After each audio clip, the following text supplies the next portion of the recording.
What if I told you the most creative minds in history didn't succeed by focusing on just one thing?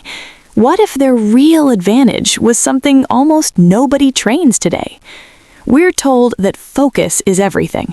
Pick one skill, one career, one lane. But history tells a different story. Leonardo da Vinci didn't become extraordinary by narrowing his attention. He became extraordinary by connecting deeply across many fields: painting, anatomy, engineering, architecture, biology. He didn't study these subjects separately, he blended them. And today, neuroscience is showing us why that worked, and why this way of thinking may matter more than ever in the age of AI. Stay with me, because by the end of this video, you'll understand how to train this ability yourself. Modern education rewards specialization, deep expertise, narrow focus. And to be clear, specialization works. It builds skill, it creates efficiency. But it comes with a hidden cost. When you stay inside one mental lane for too long, the brain's creative network shrinks.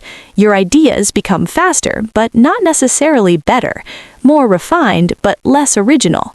Creativity doesn't come from information alone. It comes from how ideas connect across different domains.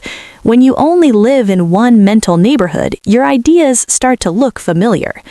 This is where a powerful concept comes in, often misunderstood, often ignored.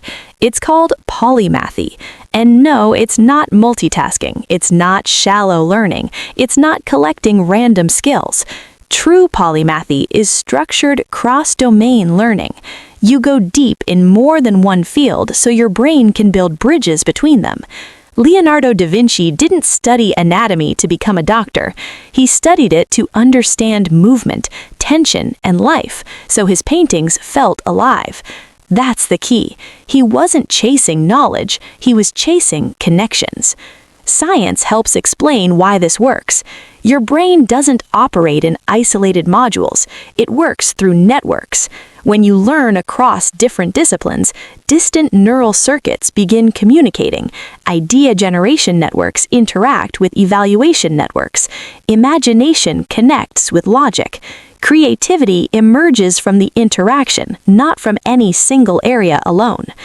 This also explains why elite thinkers rely so heavily on analogy. They don't ask, "What's the solution in my field?" They ask, "Where have I seen this structure before?" Learning across domains strengthens cognitive flexibility, the brain's ability to shift perspectives. This is one of the strongest predictors of creativity, adaptability, and long-term intelligence. And Da Vinci wasn't unique. Benjamin Franklin combined printing, science, diplomacy, and invention. Richard Feynman mixed physics with art, storytelling, and play.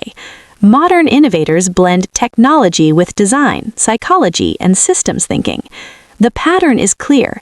Breakthroughs don't happen inside disciplines, they happen between them.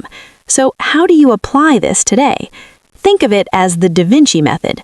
Step 1. Choose one anchor field, your core skill, your home base. Step 2, add one distant field, not adjacent. Technology plus psychology, business plus philosophy, design plus biology. Distance creates creative friction. Step 3, extract patterns. Ask, how does this field solve problems? What metaphors does it use? How does it model reality? Step 4, force integration. Explain one field using the language of the other. Teach it, write it, visualize it. This is where intelligence compounds. 2 simple daily habits help lock this in. First, spend 15 minutes a day exploring something far from your main expertise. Second, keep a connection journal. Write down ideas, patterns, and unexpected links. Over time, your brain rewires itself to think this way naturally. And this matters more now than ever. AI can access information faster than you ever will. What it struggles to replicate is cross-domain intuition, lived analogy, and embodied understanding. In the AI era, connection is more valuable than knowledge. Leonardo da Vinci didn't ask, "What should I focus on?" He asked, "What else might be connected?" If you want to grow your creative intelligence, don't just go deeper, go wider with intention. If you're excited about learning and thinking better in the age of AI, subscribe and join me. This journey is just getting started.